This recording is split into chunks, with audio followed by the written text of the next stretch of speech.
When did you first realize that you wanted to make art for a living?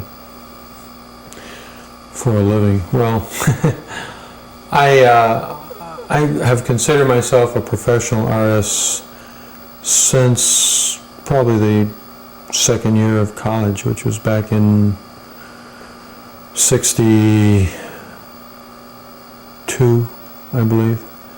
I didn't know whether I was going to, earn the bulk of my money from selling art or from teaching it or whatever. I knew that I probably didn't want to be a commercial artist, although I was encouraged to go in that direction by others.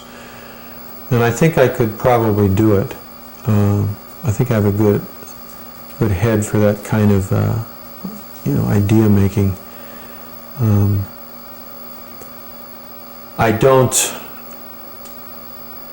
I have less and less faith in it. I'm bothered by it, but that's neither here nor there. I'm a romantic. I'm a hero worshiper. I worship the great romantic figures of Van Gogh and Who are your heroes? Lord Byron and people like that. Well, there's so many, and it's changed. I mentioned Munch here, and I probably would never have mentioned him in another interview. It's just that tonight it's Edvard Munch's night, because I was thinking about that kind of touch that you see around the edge of a form. Some of the things that he did with some of those landscapes are transcendental. They touch on the kinds of things that I was interested in when I was very young, in terms of the Buddhist satori, the yes, that's it sense of somehow being in the presence of a moment that coalesces into everything that life in the universe is in one single image or one single moment. I think we've all kind of had that once in our life, and if you've had it more often, that's great. Who were your early influences in art? You mentioned monks and Buddhists. Yeah, Paul Klee, de Kooning, Picasso, Miro, Juan Gris, Richard Diebenkorn, George O'Keeffe, many writers. I would like to say, because I'm kind of temperamentally inspired by what poets mean, and as far as who they are in our society. But I don't read as much poetry as I should, but I do read quite a bit of literature, of novels. And those were some of my early heroes as well. Hemingway, Jean-Paul Sartre, Camus. I'm drawn as well to the Latin culture. People like Lorca, Goya, Gabriel Garcia Marquez.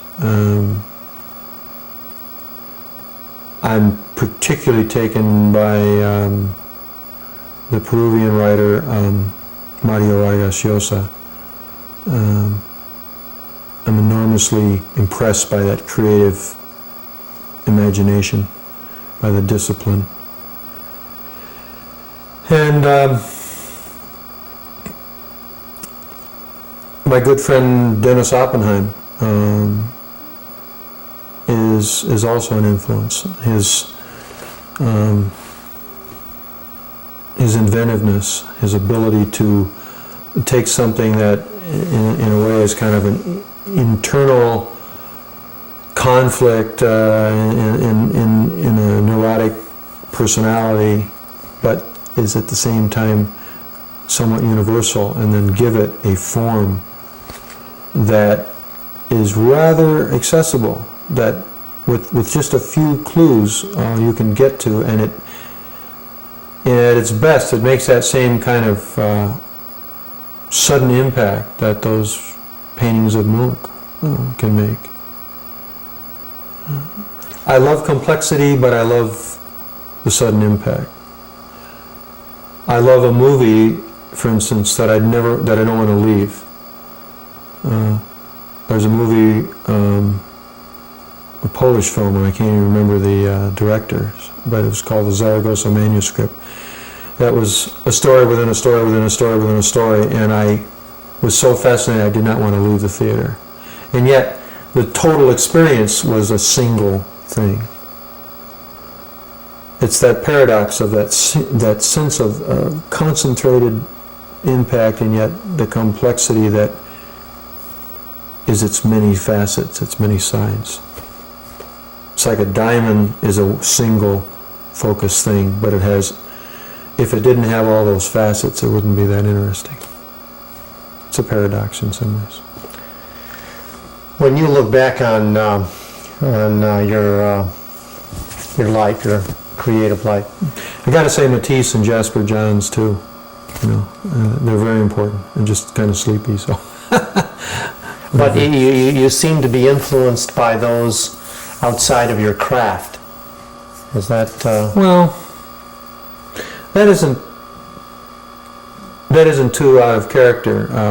Maybe it's because, on the one hand, I do accept the fact that there is a craft of painting. It isn't one that I'm a total master of in a traditional sense. But I think I've come to terms with a kind of craft that I'm comfortable with.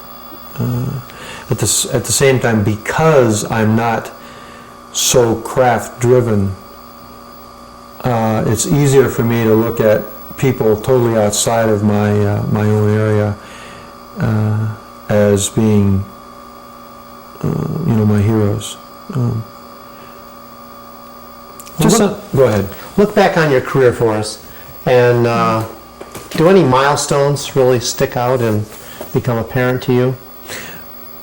I think that's more, in a way, a more appropriate question, maybe not, for someone who really has achieved some recognition in a real national or international way, which I have not, obviously. I do think that going to Spain and working over there under a Fulbright grant was a real important thing to have happen. I did achieve some professional success directly from that, and the residual effects are no longer really happening now, but the fact that I met some important figures who themselves were just developing, and we shared something. We shared the experience of getting to know each other's culture, at the same time discovering that there's a kind of ironic and rebellious, in my case somewhat subdued, in their case more overt, rebellious sort of nature to all creativity, and particularly in the contemporary world. And I was excited by that. It was a lot of fun. And I do have fun when I work. And the moments that happen, I can remember them. They wouldn't be things that you maybe could characterize as milestones. Talk about the way you work. How do you go about approaching your work? How does that happen? That's a good question. There's I think a lot of that was touched on in the earlier phases of this interview. I work from drawings. I draw a lot just to do it, not as much as I should maybe, but I also, I don't at all mind working from a sketch. particularly now that I'm using more and more representational imagery, the stuff has to be convincing. And sometimes you just can't get away from some preparatory work. So I do drawings of things and I work on the compositions. I have, for instance, recently been working on large stretched canvas. And the canvases are grouped in panels. And the very fact that there's a line down the middle, or two lines, means that I've got to deal with a vertical scene. That combined with the fact that I have a pretty good sense of how big a thing will read, whether it'll work on a large scale or not. So I have a pretty good feel for those little sketches, that they can be translated to a large scale, which is not easy. You can go through a lot of years where you will make little sketches and they just don't work when you blow them up.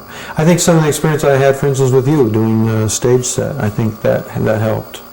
I think doing installation work, doing performance work, has begun to kind of come out in my painting. I think my paintings have more interest now because there is a kind of scenario. I may not agree with that in a few years. I don't know. Up to now I've had this idea of a hieratic, single, unified field that is supposed to do it. And I still respect artists that are doing that.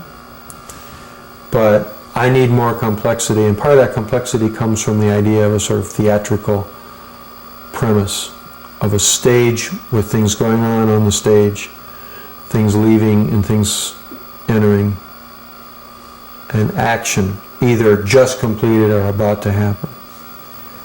So there is a narrative quality to my work.